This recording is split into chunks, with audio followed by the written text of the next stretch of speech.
हरे कृष्णा, जय हिंद। तो हम लोग पढ़ेंगे आज मैग्नेटो इग्निशन सिस्टम।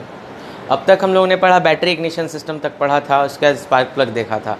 तो बैटरी इग्निशन सिस्टम में हमें सिंपल सी बात पता है, वो बैटरी से चलता था और उसके बारे में हम लोग देखे थे। तो आज मैग्नेटो इग्निशन सिस्टम देखेंगे। ये थोड़ा पुराना स्टाइल है, लेकिन इसमें बहुत ज़्यादा इम्प्रूवमेंट कर दिया गया है, तो बहुत अच्छा वो हम लोग को काम मिल जाता है। जैसे फॉर एग्ज़ाम्पल, आप लोग जब छोटे होंगे तो देखते होंगे राजदूत नाम की एक मोटरसाइकिल आती थी, और बुलेट भी जब आती थी तो क्या होता था, ये स्कूटर वगैरह में किक मारने पर रिवर्स मार देता था और पैर में फ्रैक्चर या डैमेज हो जाता था। तो बहुत लोगों के साथ प्रॉब्लम होता था और बहुत ज़ोर का किक मारना पड़ता था और ये सब प्रॉब्लम्स होती थी उसमें। लेकिन आजकल आप देखिए ऐसे मोटरसाइकिल है कि आधे किक पे स्टार्ट हो जाता है, और कभी कभी ऐसा होता है कि हाथ से लोग ऐसे दबा देते हैं तो स्टार्ट हो जाता है। तो ये इम्प्रूवमेंट किया गया है टेक्नोलॉजी का। टेक्नोलॉजी वही है, मतलब बेसिक प्रिंसिपल वही है, बिना बैटरी के स्टार्ट कर देना। लेकिन उसमें इम्प्रूवमेंट बहुत हो गया है कि आपको एक मैग्नेट सही रहना चाहिए, रिवर्स ना मारे और इजी टू स्टार्ट हो जाए, कि हम लोग को ज़्यादा कठिनाई ना हो और कोई भी उसको कर सके। बच्चे भी आजकल कर लेते हैं, कोई बड़ी बात नहीं है। और पहले तो मर्दानगी की पहचान होती थी कि आपने किक मार के स्टार्ट कर लिया है। कितने लोग तो राजदूत और बुलेट खरीदते नहीं थे कि किक मार नहीं पाएंगे और वजन नहीं संभाल पाएंगे, तो ये उनकी पहचान हो जाती थी कि अरे तू मर्द है तो खरीदता है, मर्द है वही खरीदेगा, जो मर्द नहीं वो नहीं खरीदेगा, वगैरह वगैरह बातें होती थी। तो आज हम लोग डिस्कशन करेंगे इसके बारे में, मैग्नेटो इग्निशन सिस्टम के बारे में। तो उससे पहले जरूरी सूचना आपको पता है ये कि चैनल को सब्सक्राइब, लाइक, कमेंट, शेयर वगैरह कीजिए, ठीक है। अब हम लोग शुरू करते हैं। तो ये मैग्नेटो इग्निशन सिस्टम है। कुल मिला जुला के इसमें जो बैटरी की जगह पे यहाँ पे कॉइल मैग्नेट सिस्टम लगा दिया गया और थोड़ा सा चेंज किया गया है। जैसे कॉन्टैक्ट ब्रेकर यहाँ पे हम लोगों ने ऐसे इस तरह से दिखाया, ये रेड कलर का सिलेंड्रिकल फॉर्म में दिखाया। उसमें भी हम लोगों ने थोड़ा सा अलग टाइप से दिखाया था और एक अलग से बनाया था। मैंने इसमें अलग से नहीं बनाया क्योंकि वहाँ मैंने एक्सप्लेन कर दिया था काम कैसे करता है कॉन्टैक्ट ब्रेकर। और एक और चीज़, कॉन्टैक्ट ब्रेकर के सीरीज़ में ही उसके अंदर ही लगा हुआ था आपका क्या चीज़, क्या कंडेंसर या कैपेसिटर। लेकिन इसमें है कि पैरेलल में लगा हुआ है, बस एक यही अंतर है, इसके पैरेलल में लगा हुआ है, ठीक है। तो देखते हैं इसमें होता क्या है। ये इग्निशन स्विच से ऑन कर दिया गया, इसकी अर्थिंग कर दी गई है। ये कंडेंसर, इसकी अर्थिंग कर दी गई है। कॉन्टैक्ट ब्रेकर की भी अर्थिंग की हुई है। ये जो इससे कॉइल मैग्नेट सिस्टम है, इसका भी अर्थिंग किया हुआ है। और जितने स्पार्क प्लग्स है वो भी अर्थ होते ही हैं, वो आपको पता है। इलेक्ट्रोड को छोड़ के पूरी की पूरी बॉडी अर्थ होती है, ठीक है, ताकि आपका उसमें करंट फ्लो करे और आर्क प्रोड्यूस हो। और यहाँ पे भी कैम लगा हुआ है, आपको ये कैम लगा हुआ है, कॉन्टैक्ट ब्रेकर के पहले ही दिखा दिया गया है। तो इसमें होता क्या है कि आपने किक वगैरह मारी, तो ये जो अंदर है नॉर्थ पोल साउथ पोल वाला मैग्नेट है। कोई भी मैग्नेट में नॉर्थ पोल साउथ पोल होता है, और हमें बेसिक पता है कि आर्मेचर वाइंडिंग ये सब क्या क्या होता है, हम लोग ये सब जानते पड़े हैं। तो इसमें क्या होता है, 4 पोल मैग्नेट होता है, मतलब कि नॉर्थ साउथ 2 पोल, नॉर्थ साउथ 2 पोल, तो ऐसे फिर ऐसे लगे होते हैं। हमने केवल 2 पोल दिखाया कि हमें समझने में बने, और चाहे तो हम लोग 8 पोल भी लगा सकते हैं, बहुत सारे पोल लगा सकते हैं, जितना फिजिबल हो, जितना पॉसिबल हो। लेकिन यहाँ 2 पोल दिखाया गया कि जिससे आपको समझ में आए कि इसके अंदर हो क्या रहा है। तो यहाँ पे हम लोग मान लेते हैं कि नॉर्थ है और यहाँ पे मान लिया साउथ है। तो हो क्या रहा है कि आपने किक मारा स्टार्ट किया तो ये रोटेट करेगा तो ये मैग्नेटिक फ्लक्स जनरेट करेगा। आपको पता है कि मैग्नेट जो है रोटेट करता है तो एक मैग्नेटिक फ्लक्स जनरेट करता है, और उसके पास कॉइल बांध दीजिए तो एक इलेक्ट्रिकल फ्लक्स में बदल जाता है और उससे इलेक्ट्रिसिटी जनरेट हो जाती है। बेसिक आपका डायनामो वाला प्रिंसिपल है और कुछ नहीं है। तो इसमें 2 तरह की वाइंडिंग होती है जो हर जगह पे, ये आपका सॉफ्ट आयरन कोर है, बड़ा सा ब्लॉक है। तो ये सॉफ्ट आयरन कोर इसलिए लगाया गया कि हम लोग को ट्रांसफार्मर वाला काम चाहिए। कभी भी स्पार्क कराना है तो स्पार्क को चाहिए हाई वोल्टेज लो करंट। तो हम लोग कौन सा ट्रांसफार्मर यूज़ करेंगे, स्टेप अप ट्रांसफार्मर, मतलब कि सेकेंडरी वाइंडिंग अधिक होगी, प्राइमरी वाइंडिंग कम होगी। जैसा हम लोग पिछले केस में पढ़ चुके हैं कि 180 अगर प्राइमरी वाइंडिंग है तो 18,000 होती है आपकी सेकेंडरी वाइंडिंग। तो वोल्टेज हाई हो जाता है और करंट कम हो जाता है। क्योंकि हम लोग को स्पार्क प्लग्स में हाई वोल्टेज चाहिए, लो करंट चाहिए, इसके लिए हम लोग ये स्टेप अप ट्रांसफार्मर का सिस्टम लगा देते हैं। तो ये जो आपका ब्लू कलर का डॉटेड लाइन है, यहाँ पे हमने लिखा है सेकेंडरी वाइंडिंग है, और रेड कलर की जो लाइन है वो प्राइमरी वाइंडिंग है। तो प्राइमरी वाइंडिंग का जो कनेक्शन है इस सिस्टम से होता है यहाँ से आके, और उसके बाद से इसमें आता है, खेल होता है, फिर उसके बाद सेकेंडरी वाइंडिंग से होके और डिस्ट्रीब्यूटर में जाता है और स्पार्क प्लग में जाता है। तो इसका सिस्टम कुछ वैसा ही है, इसको हम लोग फिर से एक बार ढंग से देख लेते हैं। और ये जो जनरेट करता है पावर, वो एसी में जनरेट करता है, मतलब अल्टरनेटिंग करंट है। और हम लोग पिछला जो पढ़ रहे थे वो डीसी था, डायरेक्ट करंट था। तो इसमें क्या होता है कि ये जब नॉर्थ पोल साउथ पोल वाला जो मैग्नेट है जब रोटेट कर रहा है, रोटेट करने से इसमें इलेक्ट्रिसिटी जनरेट हुई, और साथ साथ ये कैम जो है ये ऐसा सिस्टम लगा है कि ये छोड़ेगा कॉन्टैक्ट ब्रेक करेगा, इससे कॉन्टैक्ट ब्रेकर से ब्रेक हो जाएगा फिर जुटेगा, ब्रेक हो जाएगा जुटेगा। तो ये जैसे ही आपका इसमें प्रोड्यूस हुआ तो वहाँ से इलेक्ट्रिसिटी निकली और आपका इससे होके अर्थ हो जाती है। लेकिन अगर जैसे ही कॉन्टैक्ट ब्रेक हुआ, कैम लगा है तो इससे ब्रेक हुआ तो वो इलेक्ट्रिसिटी फ्लो करके जाती है यहाँ कंडेंसर में।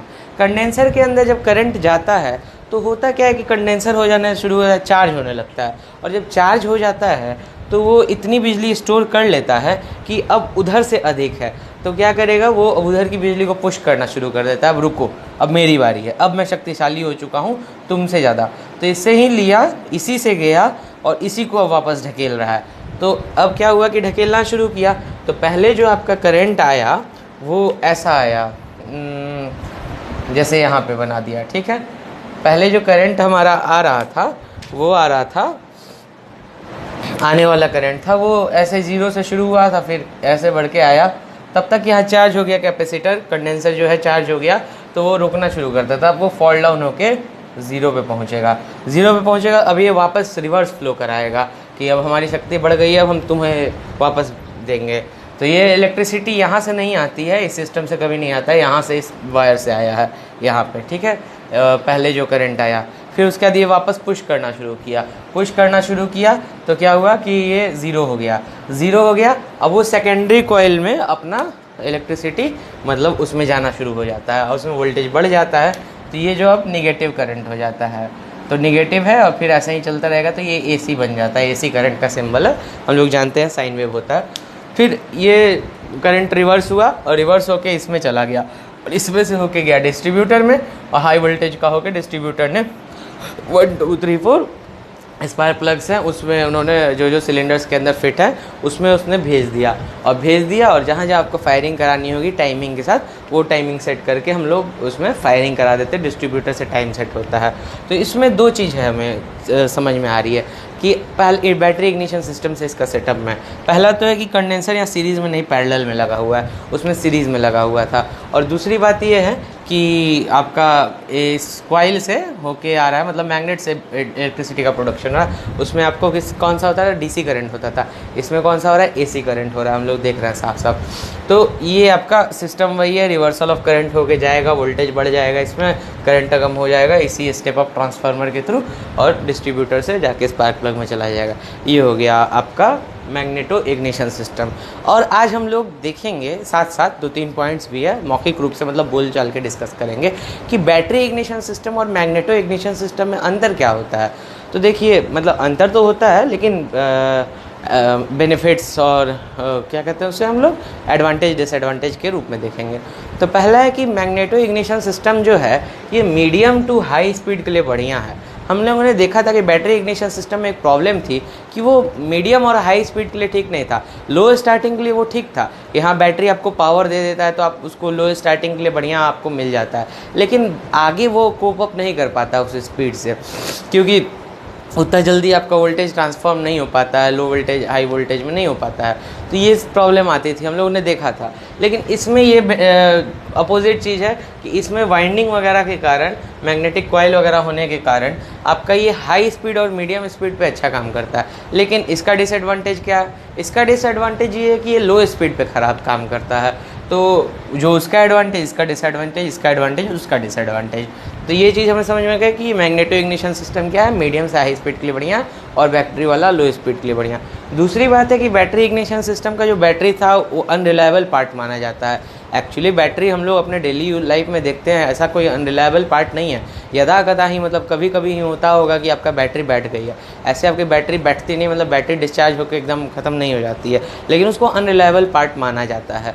लेकिन इसमें कोई अनरिलायबल पार्ट नहीं है और आपको हमेशा इससे स्टार्ट हो जाएगा, कोई टेंशन नहीं है कि हमारी स्टार्ट हो जाएगा। प्लस एक और चीज़ है कि उसमें बैटरी डिस्चार्ज हो जाता है तो आपको नई बैटरी लगा के स्टार्ट करना पड़ेगा, धक्का मार के करना पड़ेगा। लेकिन मैग्नेटो इग्निशन सिस्टम वाले में ऐसा कुछ नहीं है, ना इसमें कोई ऐसी बैटरी है जिसको रिप्लेस करना पड़ेगा, रिचार्ज करना पड़ेगा, और ना ही इसमें धक्का मारने की आवश्यकता है, जिसमें किक मारिए स्टार्ट हो जाता है। लेकिन कहीं सेटअप गड़बड़ा है तो पहले होता था कि रिवर्स मारता था, अब टेक्नोलॉजी इतनी अच्छी हो गई है कि ये रिवर्स वगैरह नहीं मारता। दूसरी बात, दूसरी या तीसरी बात कि पहले इसका मतलब एरिया बहुत ज़्यादा लेता था स्टार्टिंग का, कि मैग्नेट बड़े बड़े लगाओ हाई पावरफुल। लेकिन आजकल नियोडीमियम मैग्नेट है, आप वीडियोस देखते होंगे यूट्यूब पे, इतने पावरफुल होते हैं कि मतलब 10,000 किलो का पावर पुश करते हैं। न्यूटन नहीं, 10,000 किलो, उसका 10 टाइम्स या 9.8 टाइम्स वाले न्यूटन में होगा। इतना पावरफुल मैग्नेट्स होते हैं, आप यूट्यूब वीडियोस देखते होंगे। तो नियोडीमियम मैग्नेट हो गया और कॉन्क्रोमियम मैग्नेट वगैरह लगा के आपका काम हो जाता है कि कम जगह में अच्छा वो तैयार हो जाता है और पावर देता है। और बाइंडिंग वगैरह सब सुधार उधार के जो बैक मारता था वो सब प्रॉब्लम भी सॉल्व हो जाती है। और रिलायबिलिटी इसकी अधिक होती है क्योंकि इसमें बैटरी नहीं है, ये इसमें कहा जाता है। और क्या है जो है आपका कि इसमें हाई पावर प्रोड्यूस हो जाता है। मतलब पहले प्रॉब्लम था कि हाई स्पीड पे थोड़ा हाई पावर प्रोड्यूस होता था। मैग्नेट है, ऑब्वियस सी बात है, स्पीड के साथ पावर बढ़ेगा। लेकिन अब ऐसा टेक्नोलॉजी कर दिया गया है कि उससे क्या होता था, स्पार्क प्लग ख़राब हो जाता था, इलेक्ट्रोड उसका फ्यूज़ हो जाता था। लेकिन अब ऐसा व्यवस्था, मतलब इतनी टेक्नोलॉजी डेवलप हो गई है कि ये प्रॉब्लम सब भी नहीं आ रहे हैं। तो इसलिए इसका भी बहुत एडवांटेज है, आज के ज़माने में भी बहुत कारगर है और इसका भी उपयोग किया जाता है। किक भी दिया रहता है आपके सेल्फ स्टार्टर के साथ में। तो ठीक है, ये था आपका मैग्नेटो इग्निशन सिस्टम, और इसमें हम लोगों ने मैग्नेटो इग्निशन सिस्टम और बैटरी इग्निशन सिस्टम का डिफरेंशिएशन भी देख लिया। अच्छा, बैटरी इग्निशन सिस्टम को कॉइल इग्निशन सिस्टम भी बोलते हैं। तो आपको एग्ज़ाम में या फिर कहीं पे आपको लिखा मिले कॉइल इग्निशन सिस्टम, तो आप कंफ्यूज मत कीजिएगा कि ये क्या अनोखा चीज़ है। बैटरी इग्निशन सिस्टम को कॉइल इग्निशन सिस्टम में बोलते हैं। और तीसरा मैंने बताया था आप लोग को इलेक्ट्रॉनिक इग्निशन सिस्टम। तो इलेक्ट्रॉनिक इग्निशन सिस्टम हमारे सिलेबस में नहीं है, तो उसको हम लोग नहीं देखेंगे। और ज़्यादा ज्ञान देखना हो तो बहुत सारे यूट्यूब पे वीडियोस पड़े हुए हैं, उसके बारे में बहुत इंटरनेट पे मटेरियल अवेलेबल है, आप सेल्फ रिसर्च करके देख सकते हैं। वो हमारे सिलेबस का नहीं है, इसलिए हम लोग उसको यहाँ डिस्कस नहीं करेंगे। तो इस लेक्चर के लिए इतना ही। चैनल को लाइक, कमेंट, शेयर, सब्सक्राइब कीजिए और चैनल को ग्रो कराइए। ठीक है, हरे कृष्णा, जय हिंद, धन्यवाद।